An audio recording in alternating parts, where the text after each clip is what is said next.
एक वर्ष पहले की बात है।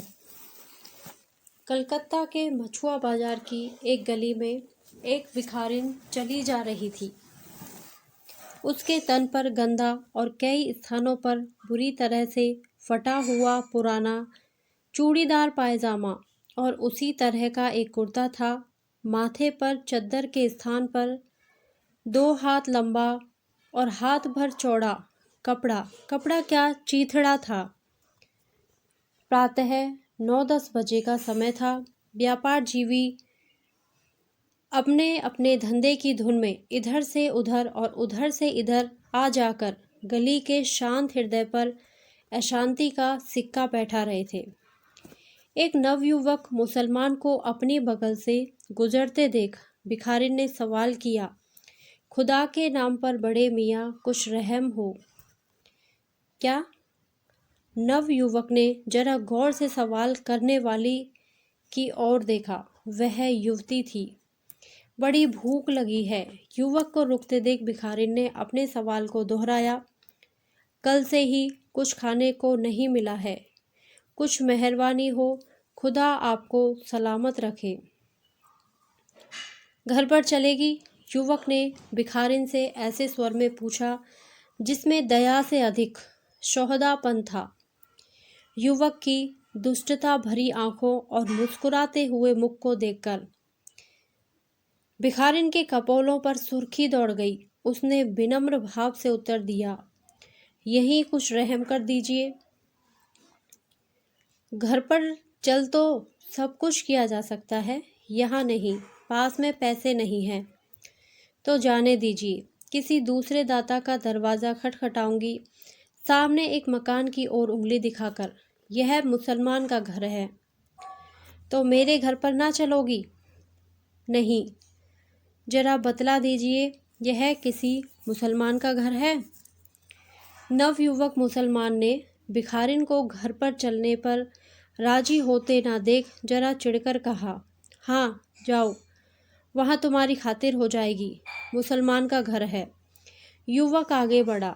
भिखारिन भी उस मकान की ओर बढ़ी। मकान का दरवाज़ा छूते ही खुल गया और सीढ़ियों का सिलसिला दिखाई पड़ा। एक बार क्षण भर के लिए भिखारिन हिचकी, मगर फिर जाने क्या सोचकर धीरे धीरे सीढ़ियों पर चढ़ने लगी। सीढ़ियों के सिरे पर दूसरा दरवाज़ा दिखाई पड़ा जो खुला था।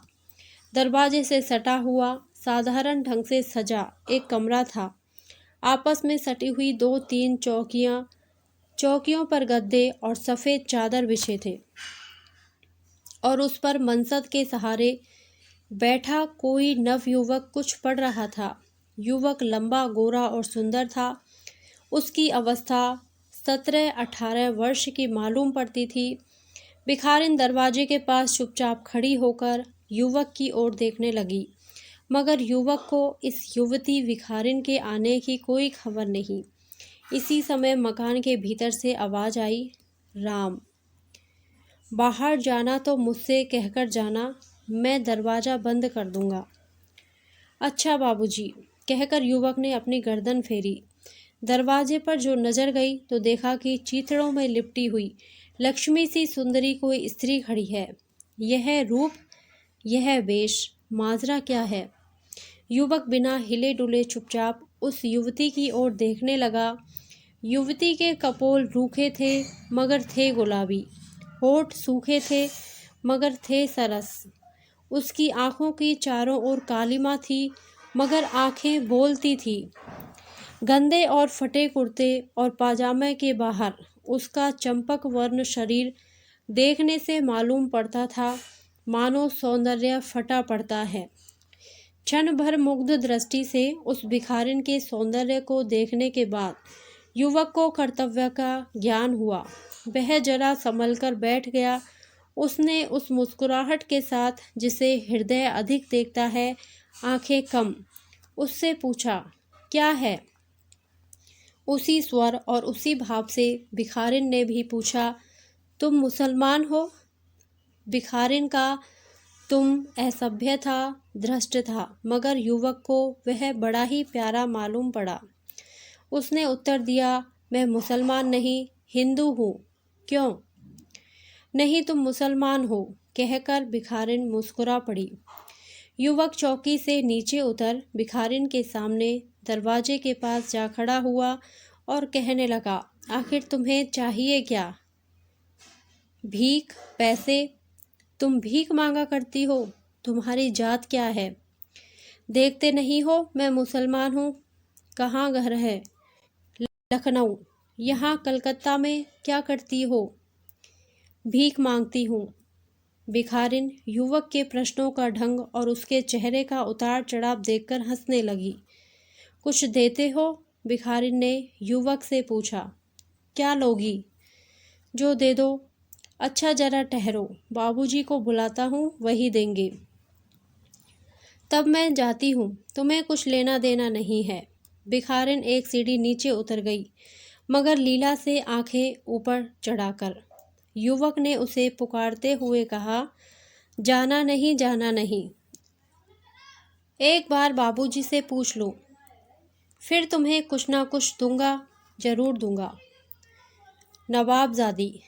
युवक भिखारिन को वहीं छोड़कर के भीतर गया और थोड़ी देर बाद एक दूसरे पुरुष के साथ लौटा। दूसरे पुरुष की अवस्था 50 वर्ष की मालूम पड़ती थी। उसके सिर के आधे से अधिक बाल सफ़ेद हो गए थे। मुख पर बड़ी बड़ी मूछें और दाढ़ी थी। उसका चेहरा बड़ा रौबदार मालूम पड़ता था। वही युवक का बाबूजी था। भिखारिन को सिर से पैर तक कई बार देख लेने के बाद उन्होंने पूछा, तुम अकेली हो या तुम्हारे कोई और भी है? भिखारिन की नीचे झुकी हुई आंखें इस प्रश्न पर सजल हो गई। उसने गंभीर होकर कहा, इस वक्त मैं दुनिया में अकेली हूँ। तुम्हारा रूप साधारण भिखारिनों से भिन्न है। अनुभवी आंखें इस फटी अवस्था में भी तुम्हें भिखारिन मानने को तैयार नहीं हो सकती। तुम्हारे माता पिता क्या करते हैं? भिखारिन की आंखों से निकलकर पानी के 2 छोटे टुकड़े उसके गुलाबी गालों पर चमकने लगे। युवक ने देखा सौंदर्य को जीवन मिल गया। वृद्ध ने देखा रूप कविता करने लगा। भिखारिन ने कहा, मेरे पिता माता दिन में अपनी बदकिस्मती पर रोया करते थे और रात में मुंह छिपाकर वेश बदलकर पेट को भरने के लिए भीख मांगा करते थे। क्या वे हमेशा के भिखमंगे ही थे? नहीं। एक लंबी सांस खींचकर भिखारिन ने कहा, हमारे दादा लखनऊ के एक नवाब थे। अवध से नवाबी का खात्मा होने के बाद मेरे दादा ने अंग्रेज़ों का विरोध और लखनऊ के नवाब वाजिद अली का समर्थन किया था। वाजिद अली शाह के कैद हो जाने के 15 साल बाद दादा की मौत हो गई। उस वक्त भी मेरे पिता के पास हमारी जिंदगी आराम से बसर करने भर को काफ़ी धन था, मगर पिता में नवाबों का खून था। उन्होंने पैसों को पानी के भाव बहाने का अभ्यास किया था। जब तक उनके पास धन था वे उसकी कुछ भी परवाह न करते थे। आखिर एक दिन हम एकदम भिखमंगे हो गए, दाने दाने के मोहताज हो गए और हिंदुस्तान के कोड़ियों नवाबों की तरह हो गए दरवेश। मेरे वालिद और वालिदा, उन पर जो जो मुसीबतें गुजरी हैं उन्हें मैं आपको सुना नहीं सकी। मेरे 3 बड़े भाई और एक बहन एक टुकड़ा रोटी और चुल्लू भर पाने के लिए मर गए। तकलीफ़ें झेलते झेलते और भीख मांगते मांगते मेरे माँ बाप अंधे होकर 3 महीने हुए दुनिया से कूच कर गए। नवाबी के उन लाडलों को कोई दफनाने वाला भी नहीं था। उनकी वही हालत हुई जो लावारिस मुर्दों की हुआ करती है। वालिद के सामने ही लखनऊ के आवारों और शोहदों को बदनज़र मेरे ऊपर थी। उनके मरने के बाद मेरा वहाँ रहना दूभर हो गया। मेरी बेइज्जती करने की ताक में 50 बदमाश लग गए। मुझे सहारा देने वाला कोई नहीं। लाचार होकर मुझे लखनऊ से भागना पड़ा। कलकत्ते की मैंने बड़ी तारीफ़ें सुनी थी। सुना था वहाँ हजारों गरीब दुखिया सुख से जीते हैं, इसलिए मैं यहाँ भाग आई। मगर उफ़, यहाँ भी दुनिया का वैसा ही रुख है जैसा लखनऊ में। यहाँ भी रहम करने वाले कम हैं और दोजखी कुत्तों की भरमार है। 15 दिनों से इस शहर की हालत देख रही हूँ। जिसे देखो वही आवाज़ कसने और बेइज्जत करने को तैयार है, मगर खुदा के नाम पर किसी गरीब को पनाह देने वाला कोई नहीं। मैंने न जाने कौन सा गुनाह किया था जिसका नतीजा इस तरह भुगत रही हूँ। मेरी किस्मत में मौत भी। भिखारिन की आंखों के मोती उसके रूखे और गंदे पैरों पर बरसने लगे। युवक के बाबूजी ने कहा, इस घर में रहोगी बेटी? मैं मुसलमान हूँ। कोई हर्ज नहीं। मुसलमान भी आदमी है, हिंदू भी। मैं आदमी परस्त हूँ, हिंदू या मुसलमान परस्त नहीं। तुम्हें अगर कोई ऐतराज़ ना हो तो इस घर में तुम्हारे लिए बहुत जगह है। भिखारिन की नीचे झुकी हुई आंखें ऊपर उठी। वृद्ध की आंखों ने देखा, उस अभागिन के नेत्रों में एक इतिहास था जिसे हिंदू नहीं, मुसलमान या ईसाई भी नहीं, केवल आदमी ही पढ़ सकता था। नवयुवक का नाम था राम जी और उसके बाबूजी का नाम था गोपाल जी। गोपाल जी को उनके वंश का जो कुछ इतिहास मालूम था वह विचित्र था। जिस व्यक्ति को गोपाल जी अपना पिता समझते, उसने अपने अंतिम समय में उन्हें बुलाकर कहा, बेटा तुम मुझे बाबूजी कहकर पुकारा करते हो। संतानहीन होने के कारण मैंने और मेरी स्त्री ने तुम्हें पुत्र की तरह पाला पोसा और प्यार किया है, मगर तुम हमारे पुत्र नहीं हो। तुम्हारी नसों में इस गरीब व्यक्ति का रक्त नहीं बहता है। मेरी बड़ी इच्छा थी कि मैं इस बात को तुम पर प्रकट न करता और तुम्हारे हृदय को ठेस न देता, मगर अब मुझे ईश्वर के दरबार में जाना है। किसी को असत्य और अंधकार में छोड़ देने से पाप होगा। तुम्हारी असली माँ छतरानी थी, मैं वैश्य हूँ। तुम्हारी माता के पति एक देसी रियासत के कर्मचारी थे। उसी रियासत के राजा की नज़र तुम्हारी सुंदरी और युवती माता पर गड़ी थी। वह किसी न किसी तरह उन्हें भ्रष्ट करने की धुन में था, मगर तुम्हारी माँ के पति भी वीर थे, क्षत्रिय थे। इसी कारण से राजा की हिम्मत ना पड़ती थी। अंत में राजा ने एक युक्ति सोची। तुम्हारी माँ के पति को एक झूठे बहाने से रियासत के काम से परदेश भेज दिया और वहीं कभी यहाँ कभी वहाँ 1.5 वर्ष तक रखा।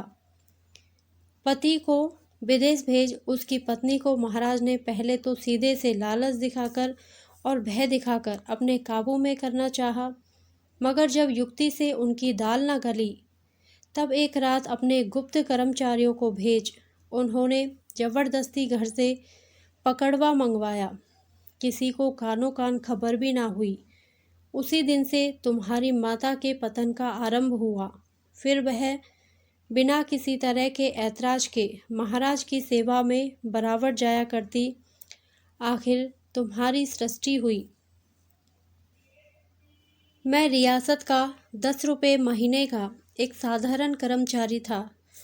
जिस दिन तुमने जन्म लिया उस दिन महाराज ने मुझे बुलाया और मेरे हाथों में 5,000 रुपये की एक थैली और तुम्हें देकर कहा कि इस लड़के को लेकर तुम कहीं और जाकर रहो। देखो, ये रहस्य प्रकट ना करना, बस मैं तुम्हें लेकर कलकत्ता चला आया। मेरी स्त्री संतान न होने के कारण तुम्हें पाकर बड़ी प्रसन्न हुई और हम दोनों ने तुम्हें अपनी औलाद के नाम पर समाज में परिचित कराया, पढ़ाया, लिखाया। यह सब होते हुए भी हमारी संपत्ति तुम्हारी ही है। अब मैं मरने वाला हूँ। तुम अपने पिता या माता को खोजने की चेष्टा ना करना, क्योंकि संसार तुम्हारी बातों को सुनकर केवल हंसेगा, तुम्हारा अपमान करेगा। तुम मेरे पुत्र हो, मैं तुम्हारा पिता हूँ और यह धर्म माता ही तुम्हारी जननी है। यही है वृद्ध गोपाल जी का वंश परिचय। मरने के 2 वर्ष पूर्व ही उनके पालक पिता ने उनका ब्याह भी कर दिया था। धर्म पिता की मृत्यु के कुछ ही दिनों बाद उनकी धर्म माता भी यह लीला समाप्त कर गई। फिर गोपाल जी और उनकी स्त्री के ही हाथों में उक्त वैश्य परिवार की बची कुची संपत्ति आई, जिसे गोपाल जी ने बढ़ाया भी। एक बार लोहे की दलाली में उन्हें 1 लाख रुपए का मुनाफा हुआ। बस उन्हीं रुपयों को बैंक में जमा कर गोपाल जी समाज से और व्यापार से अलग रहकर जीवन यापन करने लगे। समाज और व्यापार से अलग होने का एक कारण था, जब से उन्हें अपने जन्म का इतिहास मालूम हुआ तब से उनकी विचित्र अवस्था हो गई। वह अक्सर एक ठंडी सांस लेकर अपने किसी मित्र या स्त्री से कहते कि यह संसार धोखेबाजों, बदमाशों और बेईमानों का अखाड़ा है। ईश्वर के तो नाम से उन्हें चिढ़ थी। उनकी चर्चा चलने पर गोपाल जी तमक कर कह उठते कि सब झूठ है, सब धोखा है, ईश्वर कोई नहीं है, कहीं नहीं है।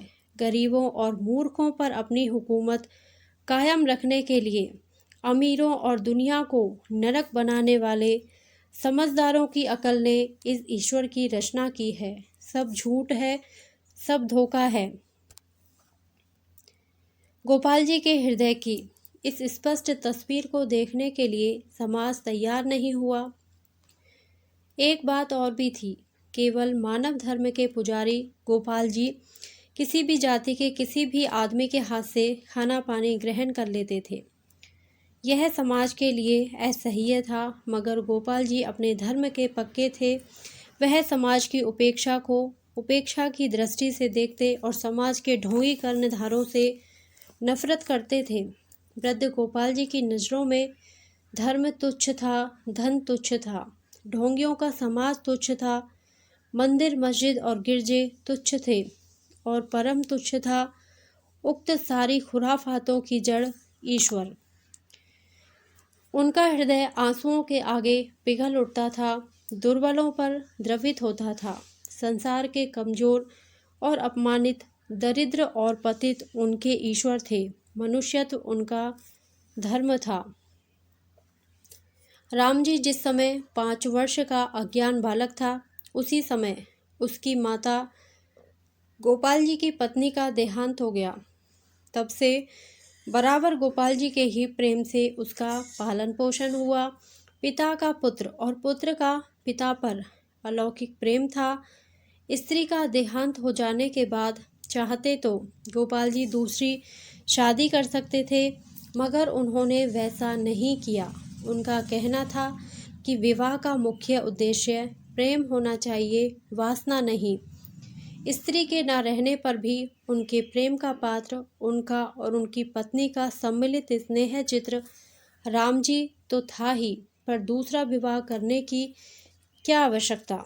स्त्री की मृत्यु के बाद पहले कुछ दिनों तक गोपाल जी ने एक अधेड़ ब्राह्मणी को राम जी की देखरेख और भोजन तैयार करने के लिए नौकर रख लिया, मगर बाद को यह अनुभव कर कि ब्राह्मणी देवी राम दुहाई और भगवान जाने की आड़ में राम जी के हिस्से का दूध, घी और मक्खन अपने या अपने बच्चों के मसरफ में लाती है, उन्होंने उसे निकाल बाहर किया और स्वयं राम जी की धात्री और माता बन बैठे। पुत्र का नहलाना, धुलाना, खाना पकाना और खिलाना वह स्वयं करने लगे। सहायता के लिए एक नौकर भी रख लिया। छुटपन से लेकर वयस्क हो जाने तक बराबर वह राम जी को अपने छाती से लगाकर सुलाते। उनका राम उनकी दृष्टि से इस दुख में, पाप में और हाय हाय में संसार का सर्वश्रेष्ठ सुख था। राम जी को देखते ही वह एक अद्वितीय और अनिर्वचनीय सुख का अनुभव करते, प्रसन्न वदन हो जाते। राम को पढ़ाने का उन्होंने यथाशक्य बहुत सुंदर प्रबंध कर रखा था। वह कलकत्ता विश्वविद्यालय की प्रवेशिका परीक्षा पास कर द्वितीय वर्ष श्रेणी में पढ़ रहा था। कॉलेज में उसने अंग्रेजी के साथ संस्कृत ले रखी थी और घर पर गोपाल जी के एक पुराने मित्र मौलवी साहब उसे फारसी पढ़ाया करते थे। ईश्वर द्रोही गोपाल जी का हृदय सर्वस्व राम स्वभावतः हिंदू था, ईश्वर को मानने वाला, स्वयं देवी देवताओं में विश्वास न रखते हुए भी पुत्र के आग्रह से वह राम मंदिर में भी जाते थे और कालीबाड़ी में भी। कभी कभी नास्तिक पिता और आस्तिक पुत्र में ईश्वर को लेकर बड़ा सुंदर विवाद हुआ करता, जिसमें विजयी होने पर भी गोपाल जी को पराजय स्वीकार करनी पड़ती। परंतु तब जब पुत्र पिता के गले में हाथ डाल कपोल से कपोल सटाकर कहता था कि बाबूजी, जब तक तुम राम राम ना कहोगे मैं भोजन ना करूँगा, राम हमारे भगवान हैं। ऐसी परिस्थिति उत्पन्न होने पर गोपाल जी मुस्कुराकर राम राम कहकर कहने लगते कि राम तो मेरा दुलारा और प्यारा पुत्र है, भला राम राम कहने में मुझे क्या आपत्ति हो सकती है। मौलवी साहब। अभी तक कलकत्ता में जिस दंगे का तांडव नृत्य हो रहा था, उसके आरंभ होने के 15 दिनों पूर्व गोपाल जी के पुराने मित्र और राम जी के फारसी शिक्षक मौलवी सदातुल्ला और ईश्वरद्रोही गोपाल जी में हिंदू और मुसलमान विषय पर खासी बहस हुई। बहस का आरंभ मौलवी साहब ने इस प्रकार किया, आपकी भिखारिन बेटी कैसी है? गोपाल जी, भली चंगी और प्रसन्न है। क्यों? मौलवी, मोहल्ले के मुसलमान जानते हैं कि आपकी बेटी हिंदू नहीं है। गोपाल, तो इसका अर्थ? मौलवी, इसका अर्थ तो मैं नहीं जानता। हाँ, लोग आपस में इस बात की सलाह कर रहे हैं कि उसे आपसे मांगकर फिर से दीन इस्लाम में मिला लें। मुसलमान अपनी औलाद को हिंदू के घर में हिंदू की तरह नहीं देख सकते। हा हा हा हा। रुक्ष अट्टहास करते हुए ईश्वर द्रोही ने कहा, उस दिन मुसलमान कहाँ थे जब भिखारिन भूखों मर रही थी? उस दिन दीन इस्लाम कहाँ था जब अपने को मुसलमान कहने वाले कुत्ते उसके पाक दामन को गंदा करने पर उतारू थे? अरे यारों, बुग़्ज़, शैतानी, बदमाशी और लड़ाई का नाम दीन इस्लाम नहीं है। काहे को खुदा और मजहब को बदनाम करने पर कमर कसते हो? यह बदमाशी नहीं है जनाब, इसे अपने मजहब की कद्र करना कहते हैं। इंसान का मजहब इंसान की कद्र करना है। जिस धर्म में आदमी की इज्जत नहीं, वह धर्म नहीं, धोखा है। मुसलमान का धर्म है मुसलमान की कद्र करना। जो मुसलमान नहीं वह काफिर है। ठहरिए, नास्तिक ने उत्तेजित होकर कहा, किसी को काफिर समझना आदमियत का अपमान करना है। वैसे तो मैं किसी भी धर्म और किसी भी ईश्वर को नहीं मानता, मगर मगर मगर अगर कोई अपने को मुसलमान, ईसाई या कुछ और कहकर और मुझे हिंदू समझकर अपमानित करना चाहे तो मुझसे बढ़कर कोई दूसरा हिंदू नहीं। वैसी हालत में मैं बिक जाऊंगा मगर हिंदू रहूंगा, मर जाऊंगा मगर हिंदू रहूंगा। वैसी हालत में अपमान हिंदू का नहीं, आदमी का होता है। मैं आदमी हूँ मौलवी साहब। मेरी नज़रों में मजहब की उतनी ही इज्जत है जितनी पोशाकों की। लुंगी लगाने वाला धोती पहनने वाले को काफिर नहीं कह सकता। पगड़ी पहनने वाला तुर्की टोपी वाले को मलेच्छ नहीं कह सकता। अपनी अपनी पसंद है। आप दीन इस्लाम को मानते हैं, लुंगी पहनिए। राम हिंदू धोती पहने। मैं कुछ भी नहीं हूँ, आदमी हूँ। जो जी में आएगा पहनूंगा। पोशाकों के लिए लड़ना मुसलमानपन नहीं, हिंदूपन भी नहीं, गधापन है। जरा गंभीर होकर मौलवी साहब ने पूछा, कलकत्ता में अगर दंगा हो तो आप करेंगे? कमज़ोरों की तरफदारी, बेगुनाहों की मदद करूंगा और बदमाशों से लड़ूंगा। बदमाश कौन होगा? जो लड़ाई छेड़ेगा। वह हिंदू हो या मुसलमान, कोई चिंता नहीं। जिस समय मौलवी और ईश्वर द्रोही में बहस हो रही थी, उसी समय मकान के भीतर भिखारिन, जिसे अब लोग नवाब जादी कहकर पुकारते थे, और राम जी में इस प्रकार बातें हो रही थी।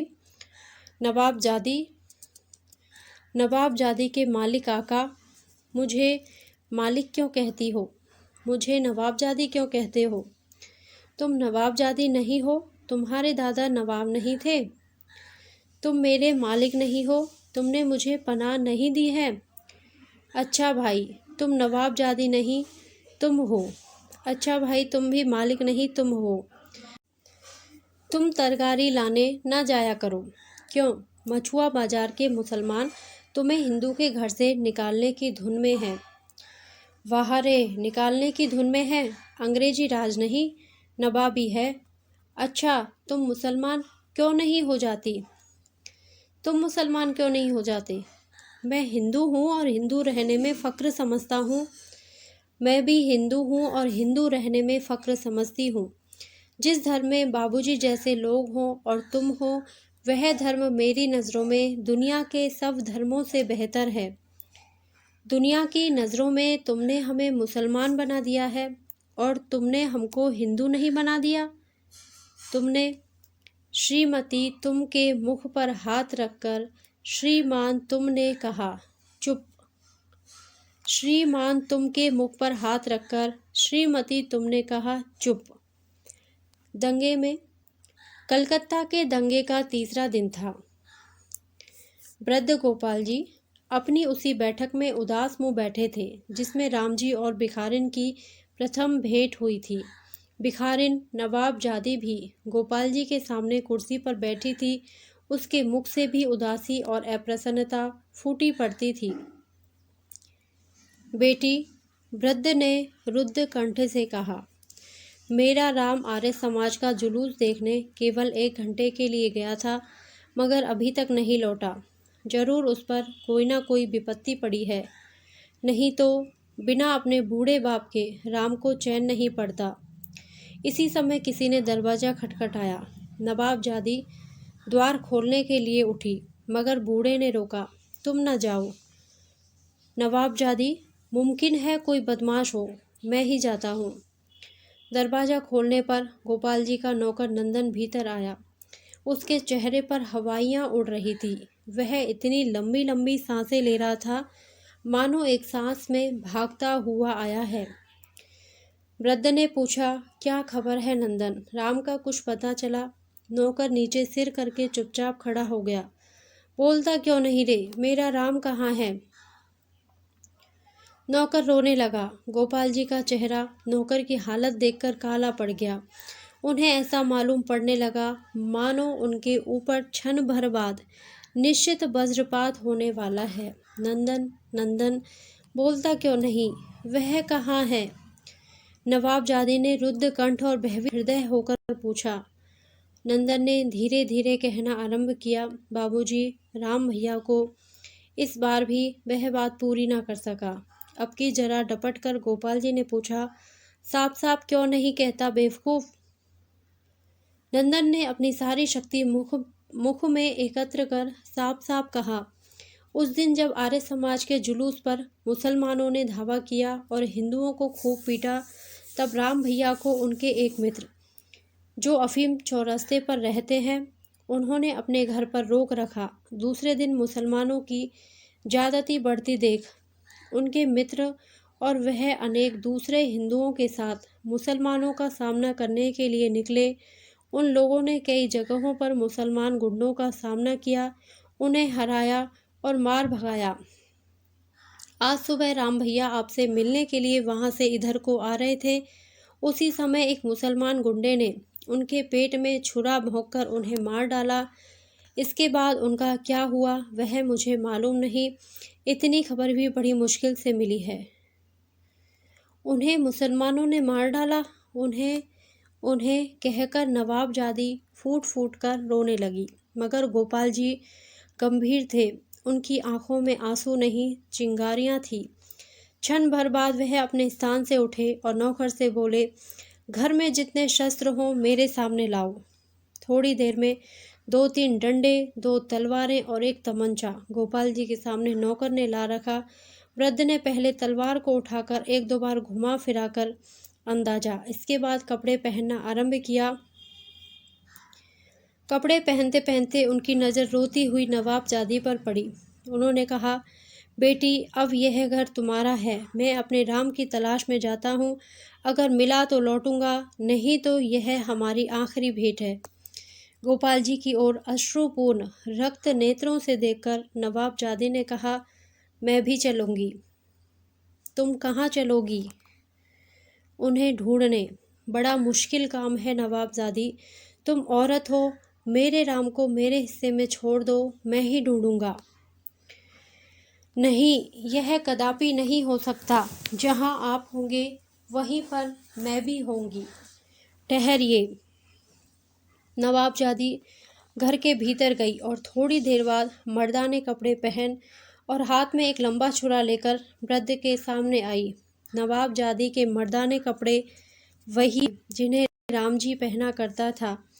राम ही की तरह गोरी, लंबी और सुंदरी। नवाबजादी को पुरुष वेश में देखकर और राम को स्मरण कर बूढ़े ईश्वर द्रोही की आंखों के आंसू बाढ़ की नदी की तरह उमड़ चले। संसार से बहुत दूर रहने वाले राम की तलाश में ईश्वर द्रोही और नवाबजादी शस्त्रों से सुसज्जित होकर चल पड़े। उस समय वृद्ध गोपाल जी के मुख पर वही भाव था जो किसी समय केसरिया बाना धारण करने पर राजपूतों के मुख पर होता था। नवाबजादी के वदन पर वही तेज था तो जौहर के वक्त राजपूतानियों के बदन पर दिखाई देता था। वृद्ध वीर गोपाल जी और नवाबजादी उस गली को प्राय पार कर चुके थे कि पीछे से 5-7 मुसलमानों ने उन पर धावा किया। अली अली, अल्लाह अल्लाह, मारो सालों को, दोनों के दोनों हिंदू हैं, काफिर हैं। हाथ का डंडा संभालकर और नवाबजादी को पीछे कर गोपाल जी खड़े हो गए और डपट कर उन गुंडों से कहने लगे, हत्यारों, अली अली और अल्लाह अल्लाह क्यों पुकारते हो? शैतान शैतान का नारा लगाओ। खून का प्यासा खुदा शैतान है, ईश्वर नहीं। बदमाश पीछे से धावा करते हैं। खड़े हो जाओ सामने और एक एक कर निपट लो। तुम 7 हो, हम 2। तुम में से एक भी जीता रह जाए तो कहना। लंबी तलवार को बगल से खींच बूढ़ा ईश्वर द्रोही शेर की तरह उन गुंडों पर टूट पड़ा। गुंडे भी सावधानी से सामना करने लगे। दोनों ओर से प्रहार पर प्रहार होने लगे। देखते देखते उस बूढ़े शरीर में 3 मुसलमानों को जमीन पर सुला दिया। इसी समय उनके पीछे से आवाज आई, मरी मरी बाबूजी। गोपाल जी ने पीछे घूमकर देखा तो 2 मुसलमान नवाबजादी के कोमल शरीर पर बड़ी निर्दयता से छुरे चला रहे थे। जब तक वह वीर उस अबला की सहायता के लिए आगे बढ़े तब तक उन दुष्टों ने उसका काम तमाम कर डाला। गोपाल जी झपटकर नवाबजादी के पास पहुँचे। उसकी दोनों आंखें खुली थी पर उनमें दर्शन शक्ति नहीं थी। इसी समय एक मुसलमान ने पीछे से गोपाल जी के बगल में लंबा झुरा भोंक दिया। वह हाय करके घूम पड़े। उन्होंने तलवार का एक ऐसा सच्चा हाथ मारा कि मुसलमान भी 2 होकर नाचने लगा। गुंडों में भगदड़ पड़ गई। गोपाल जी को गहरी चोट लगी थी। उनकी अंतड़ियां बाहर निकली आ रही थी। उन्हें भीतर की ओर ठेलकर बूढ़े ने उसी घाव पर अपने दुपट्टे को कसकर बांधा और विक्षिप्त की तरह आगे पैर बढ़ाया। कुछ दूर चलने के बाद गली पार हो गई। सड़क मिली। सड़क पर एक सार्जेंट के साथ 5-7 सिपाही खड़े थे। उन्होंने उस वृद्ध वीर को रोककर पूछा, कहाँ जा रहे हो? अपने राम को खोजने लड़खड़ाती आवाज़ से गोपाल जी ने कहा, आज अगर मेरा राम ना मिला तो कलकत्ता के सारे मुसलमानों को मार डालूंगा, मस्जिदों को भस्म कर दूंगा। बेटा राम, प्यारे राम। घाव बहुत गहरा था। वृद्ध वहीं गिरकर ढेर हो गया। उस सड़क के आसपास की ऊंची ऊंची अट्टालिकाओं में बहुत देर तक ईश्वर द्रोही गोपाल जी के अंतिम शब्द गूंजते रहे, बेटा राम, प्यारे राम। धन्यवाद।